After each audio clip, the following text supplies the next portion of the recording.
Well, the leader of HTS, the rebel group now controlling large parts of Syria, is calling for the West to lift sanctions on the country and stop designating it as a terrorist group. In the Times of London newspaper, Ahmed al-Shara said that sanctions were no longer needed now that former President Bashar al-Assad has been ousted. He also warned Israel that it must end its airstrikes in Syria and withdraw from its territory. There are also reports of mass graves being uncovered outside the city of Damascus. Assad's regime is estimated to have... Ukraine says it was responsible for a bomb attack that killed a senior Russian general in Moscow. We bring you a special report from Homs, the capital of the Syrian revolution, as the country starts to rebuild.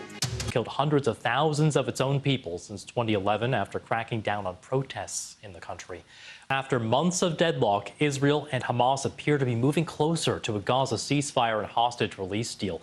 A senior Palestinian official told the BBC that ceasefire talks were in a decisive and final phase, and Israel's defense minister said that an agreement was closer than ever. So some optimistic signals. Now, weeks of reported drone sightings in the skies above New Jersey and several other US states have led to speculation and misinformation. As well as genuine drone sightings, there have been several false claims which have gained millions of views online. BBC Verify's Jake Horton investigates some of the most viral claims. What is flying in the skies over New Jersey and other US states? Videos like these are causing a lot of chatter about suspected drones, leading to speculation and misinformation.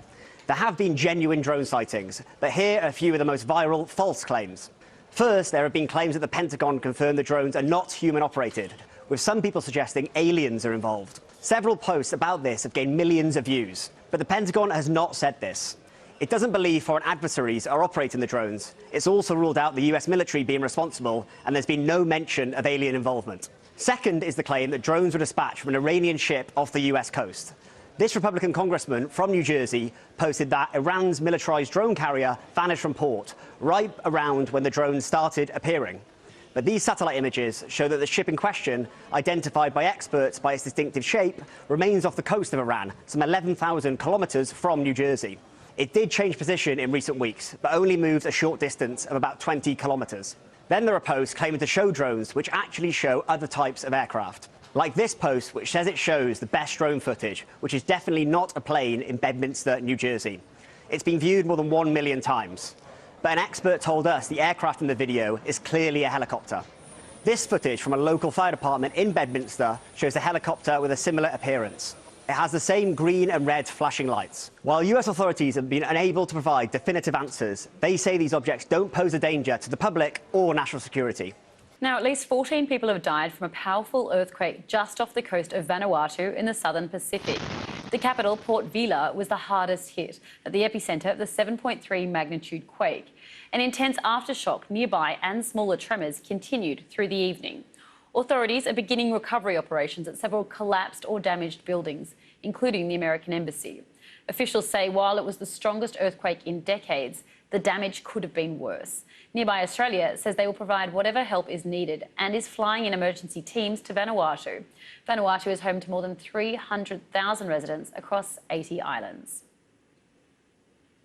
Luigi Mangione, the man suspected of shooting a health insurance boss in New York 2 weeks ago, has now been formally indicted for murder. He faces 1 charge of murder in the first degree and 2 charges of murder in the second degree, including 1 as an act of terrorism.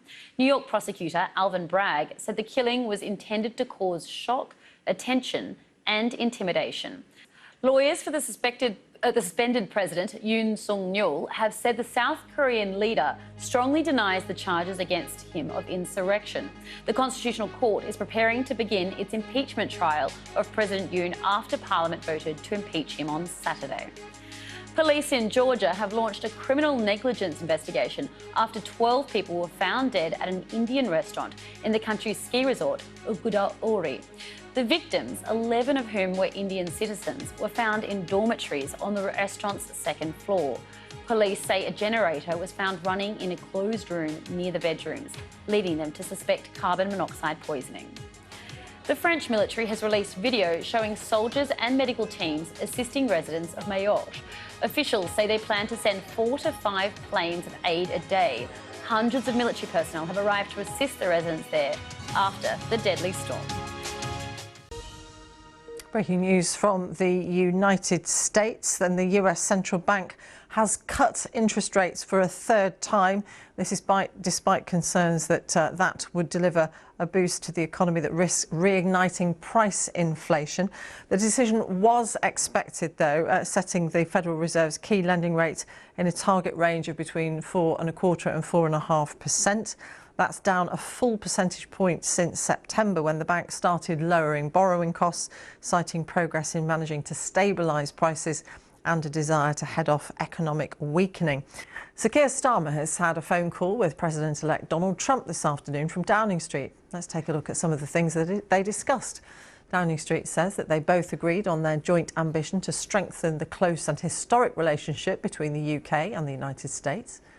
Turning to global conflicts, the Prime Minister reiterated the need for allies to stand together with Ukraine in the face of Russian aggression and to ensure that Ukraine is in the strongest possible position. And on the Middle East, the Prime Minister underscored the need to work together to ensure peace and security in the region. Well, the leaders have met once before, and Downing Street said that they look forward to seeing one another at the earliest opportunity.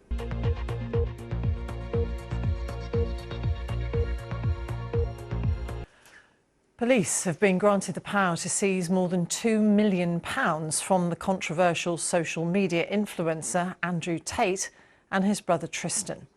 The court was told that the pair failed to pay any tax on £21 million of revenue from their online businesses. The brothers are facing a series of criminal allegations in Romania, including human trafficking. Andrew Tate is also accused of rape. On the programme this week, we've been covering the story of the Italian rescuers trying to free an explorer trapped underground in a cave near Bergamo. Ottavia Piano was injured and trapped in the Buono cave after falling 8 metres, suffering fractures to her legs, chest and face. Well, her 4-day ordeal has finally ended after rescuers were able to get her through 4 kilometres of tunnels, with more than 150 experts working around the clock to bring her to safety. You're watching BBC News. It's Christmas time, the season of joy, but for many it can also be the season of stress. From gift shopping to meal planning and decorating, the invisible work that goes into making Christmas magical often falls disproportionately on women. And the science backs that up. A groundbreaking new study has revealed that women carry a staggering 71% of the mental load at home, not just during the festive season, but all year round.